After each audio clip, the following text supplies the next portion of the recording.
Vidyakumar IS Academy Institute for your success.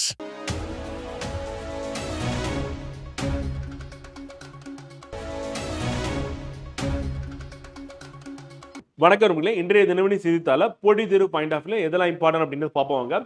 So first news என்னன்னா அதிநவீன அணு உலைகள் உருவாக்கம் அப்படின்னு பிரைம் மினிஸ்டர் வந்து பிரான்ஸ்ல இருந்து பேசியிருக்காரு.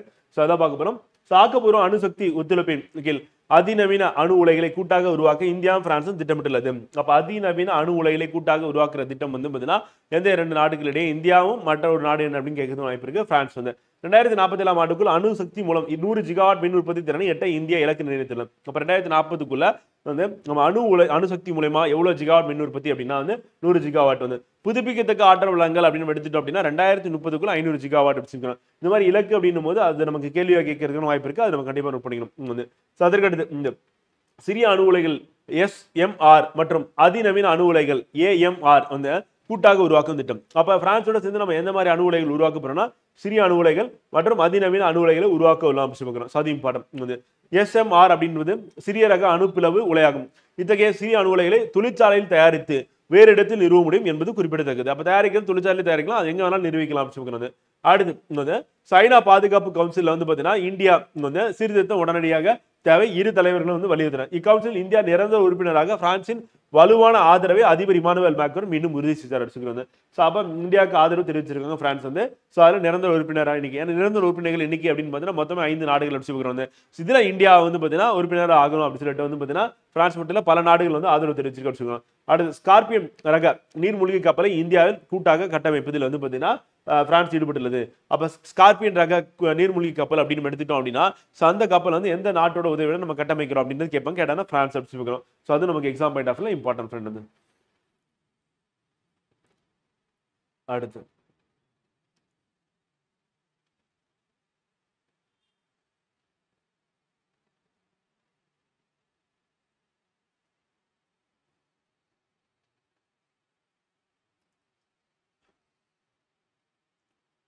முடிவும் இடையூறும் முற்றியாங்கு எய்தும் படுபயனும் பார்த்து செயலை முடிக்கும் வகையும் வரக்கூடிய இடையூறும் முடிந்த போது கிடைக்கும் பெரும்பயனும் ஆகியவற்றை ஆராய்ந்து செய்ய வேண்டும். இதை திருக்குறள் எண் வந்து 676 அதிகாரம் வந்து வினை செயல்கை. ஸோ நமக்கு வந்து எக்ஸாமுக்கு ரொம்ப பொருத்தமா இருக்கும். செயலை முடிக்கும் வகையும் எப்படி செயலை முடிக்கணும் அப்படின்றத நம்ம வந்து என்ன பண்ணணும்னா முடிவு பண்ணணும், கரெக்டா பிளான் போடணும் வந்து. ஸோ அப்படி என்ன வகை எப்படி போனா கரெக்டா இருக்கும், ப்ரிலிம்ஸ் எப்படி படிக்கலாம், மெயின்ஸ் எப்படி படிக்கலாம், ரெண்டு ஒரே நேரத்தில் எப்படி படிக்கிறது, டெஸ்ட் ப்ராக்டிஸ் என்ன பண்ணணும், எப்படி ரிவிஷன் பண்றது சொல்லி பிளான் பண்றது வந்து. ஸோ அதுக்கு அடுத்து வரக்கூடிய இடையூறு அப்படின்னா வந்து பார்த்தீங்கன்னா என்னன்னா நமக்கு சப்போர்ட் ஃபேமிலி சப்போர்ட் வந்து இருக்கணும் வந்து.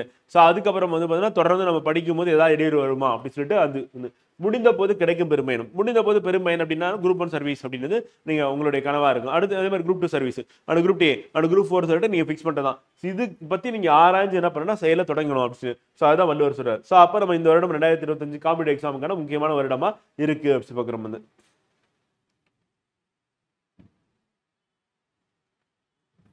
அடுத்து தொழுநோய் ஒழிப்பு பத்தி மைக்கோபாக்டீரியம் லெப்ரே என்ற பாக்டீரியா கிருமியால் தொழுநோய் ஏற்படுகிறது.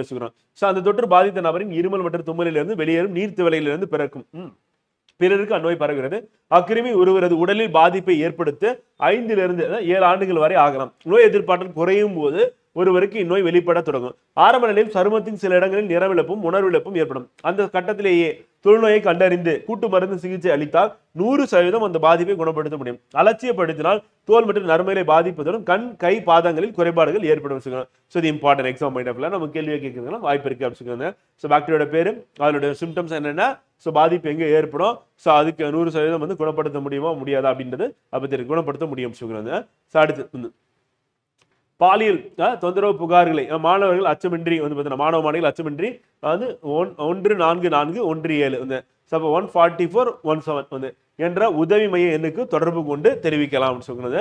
இந்த எண் வந்து பார்த்தீங்கன்னா நமக்கு எக்ஸாம்ல கேட்கறதுக்கான வாய்ப்பு இருக்கு வந்து. இது யாருக்கானது அப்படின்னா வந்து பார்த்தீங்கன்னா மாணவ மாணவிகளுக்கான பாலியல் தொந்தரவு குறித்த புகாரை தெரிவிப்பதற்கான எண் அப்படி பார்க்கிறோம். பள்ளிக்கல்வித்துறையால் கொண்டு வரப்பட்டுள்ளது வந்து. அடுத்து வந்து யூபிஎஸ் அப்படின்ற திட்டம், யூனிஃபைடு பென்ஷன் ஸ்கீம் அப்படின்னு சொல்லி பார்க்குறோம்.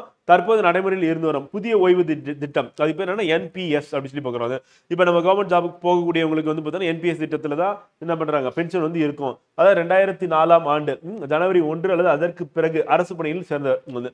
ஸோ அப்போ 2004 அதுக்கு முன்னாடி சேர்ந்தவங்களுக்கு ஓல்டு பென்ஷன். அப்போ 2004 ஜனவரி 1 அல்லது அதற்கு பின்னாடி வந்து சேர்ந்தவங்களுக்கு வந்து பார்த்தீங்கன்னா நியூ பென்ஷன் ஸ்கீம் அப்படின்னு சொல்லி பார்க்குறோம். அதான் என்பிஎஸ் வந்து.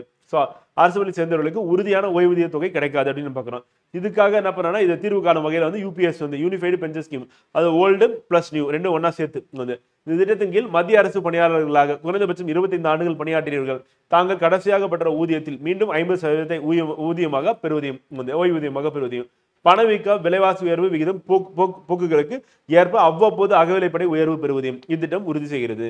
அப்ப 25 ஆண்டுகள் வந்து பணி முடிக்கிறாங்க.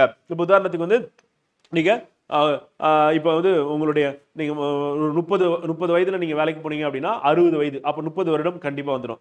அதே வந்து 25 வயது வேலைக்கு போனீங்க அப்படின்னா உங்களுக்கு 35 ஆண்டுகள். அப்ப குறைந்தபட்சம் வந்து பாத்தீங்கன்னா 25 ஆண்டுகள் வந்து பணியில இருந்தீங்க அப்படின்னா ரிட்டையர்மெண்ட் ஆகும்போது என்ன சேலரியோ அந்த சேலரியில என்ன பண்ணுவாங்க அப்படின்னா பாதி வந்து. இப்ப எக்ஸாம்பிள் நீங்க ரிட்டையர் ஆகும்போது இப்ப வந்து ஓய்வூதியம் பெறக்கூடியவங்க அப்படின்னு எடுத்துன்னா மாத சம்பளம் டீச்சர்ஸா இருக்கட்டும் இல்ல அரசு பணியில இருக்கிறவங்களுக்கு வந்து 1 லட்சம் ரூபாய் வரையும் வாங்கிட்டு இருக்காங்க. ஸோ அப்ப அவங்க ரிட்டையர்மெண்ட் அப்ப 50,000 ரூபாய்.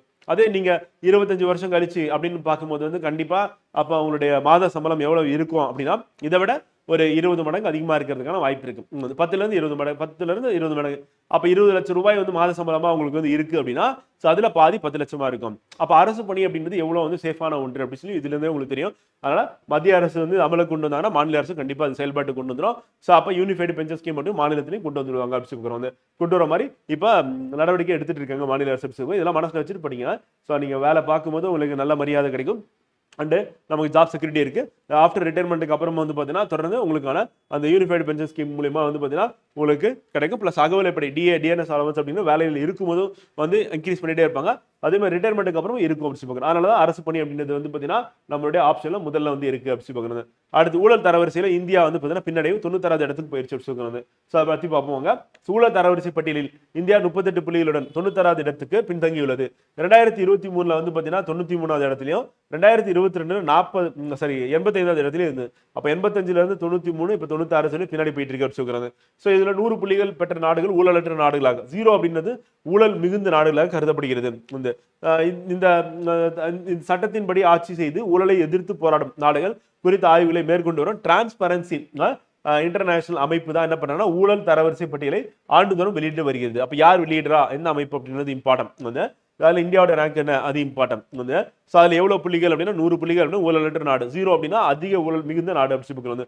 ஊழலற்ற நிர்வாகம் மற்றும் ஊழலுக்கு எதிரான நடவடிக்கைகளின் வந்து பார்த்தீங்கன்னா அடிப்படையில் ஆய்வில் பங்கேற்கும் நாடுகளுக்கு புள்ளிகள் வழங்கப்படும் வச்சுக்கிறது.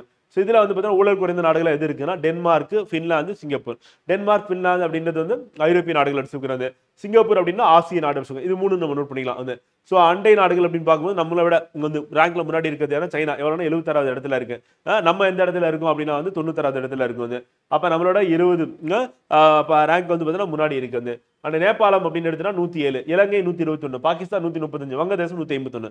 ஸோ அப்ப நம்மளை சுத்தி இருக்கக்கூடிய நெய்பர்ஸ் சைனாவை எதிர்த்து மற்ற எல்லாருமே ரொம்ப பின்தங்கி தான் இருக்காங்க அப்படின்னு சொல்லி பார்க்குறோம். ஸோ அதனால நம்ம சந்தோஷப்பட்டுக்க வேணா, நம்ம சைனாவை விட ரொம்ப பின்னாடி இருக்கும். அது நம்ம 3 வருஷத்துல குறைஞ்சிருக்கு அப்படின்னு சொல்லிட்டு நம்ம அதை யோசிச்சு பார்க்க வேண்டியதா இருக்கு வந்து. அடுத்து கிரீமியா, டான்பாஸ் ஆகிய பகுதியில் ரஷ்யா தன்னுடன் இணைத்துக் கொண்டது அப்படிங்கிறது. ஸோ அப்ப இந்த உக்ரைன் வாருக்கு முன்னாடியே வந்து பார்த்தீங்கன்னா ரஷ்யா என்ன பண்ணிட்டாங்க அப்படின்னா கிரீமியா மற்றும் டான்பாஸ் அப்படின்ற பகுதியில் 2014க்கு முன்னாடி இணைச்சிருச்சு அப்படின்னு. அடுத்து வந்து சுனிதா வில்லியம்ஸ் வந்து பார்த்தீங்கன்னா பூமிக்கு திரும்புகிறார் வந்து. இவர் போன விண்வெளி ஓடம் அப்படின்றது என்னன்னா தொழில்நுட்ப கோளாறு காரணமாக திருப்பி ரிட்டர்ன் வர்றதுக்கு ஏற்ற வகையில் இல்லை அப்படின்னு சொல்லிட்டு அவங்க அங்கேயே இருந்துட்டாங்க. ஸோ இப்போ நாசா வந்து என்ன பண்ணிட்டாங்க அப்படின்னா ஸ்பேஸ் எக்ஸ் உடைய ராக்கெட் மூலமா கொண்டு வரதா சொல்லியிருந்தாங்க வந்து. ஸோ அப்போ தனியார் வந்து விண்வெளிக்கு மனிதர்களை அனுப்பக்கூடிய தனியார் நிறுவனம் எது அப்படின்னா ஸ்பேஸ் எக்ஸ். அதற்கு அடுத்தபடியா 2வது நிறுவனம் அமெரிக்காவில எந்த நிறுவனம்னா போயிங் அப்படின்னு நிறுவனம். இது ஸ்டார்லைனர் சொல்லிட்டு இவங்கள சுனிதா வில்லியம்ஸ் வந்து அப்புறம் வந்து பார்த்தீங்கன்னா இவரோட கூட போனது வந்து பட் வில்மோர் வந்து பார்த்தீங்கன்னா 2 பேர் போனாங்க. 2 பேருமே இப்போ வந்து விண்வெளியில வந்து இன்டர்நேஷனல் ஸ்பேஸ் ஸ்டேஷன்ல மாட்டிட்டு இருக்காங்க. திருப்பி ரிட்டர்ன் வர முடியல. இவங்களோட பிளானே வந்து பார்த்தீங்கன்னா ஃபியூ வீக்ஸ்ல போயிட்டு வந்துடணும் அப்படின்ட்டு தான். ஆனா துரதிருஷ்டவசமா அந்த விண்கலம் வந்து பார்த்தீங்கன்னா தொழில்நுட்ப காலம் இருக்கு, ரிட்டர்ன் போறதுக்கு சேஃபா இல்லைன்னு அந்த விண்கலம் பூமியை நோக்கி வந்துருச்சு. ஆனா இவங்க அங்கதான் வெயிட் பண்ணிட்டு இருக்காங்க அப்படின்னு சொல்லுவாங்க. இப்ப மார்ச் மாதமே பூமி திரும்புவார்கள் அப்படின்னு சொல்லிட்டு நாசா ரீசெண்டா அறிவிச்சிருக்கு அப்படின்னு சொல்லுவாங்க. ஸோ அப்ப விண்வெளியை மாட்டிக்கிட்டு இருக்க அந்த 2 வீரர் யாருன்னா வீரர் சுனிதா வில்லியம்ஸ் இந்திய வம்சாவளி, அதுக்கப்புறம் வந்து வீரர் வந்து பட் வில்மோர் அப்படின்னு சொல்லுவாங்க வந்து. ஸோ அப்போ எந்த ராக்கெட்டில் போனோம்னா போயிங் நிறுவனத்துடைய ஸ்டார்லைனர் அப்படின்ற ராக்கெட் வந்து. ஸோ இது வந்து இரண்டாவது பிரைவேட் வந்து ஸ்பேஸ் ஏஜென்சி, சரி விண்வெளிக்கு மனிதர்கள் அனுப்பக்கூடிய நிறுவனம் வச்சுக்கிறோம், ராக்கெட் அனுப்பக்கூடிய நிறுவனம் வச்சுக்கிறோம். ஸோ அது இம்பார்ட்டன்ட்.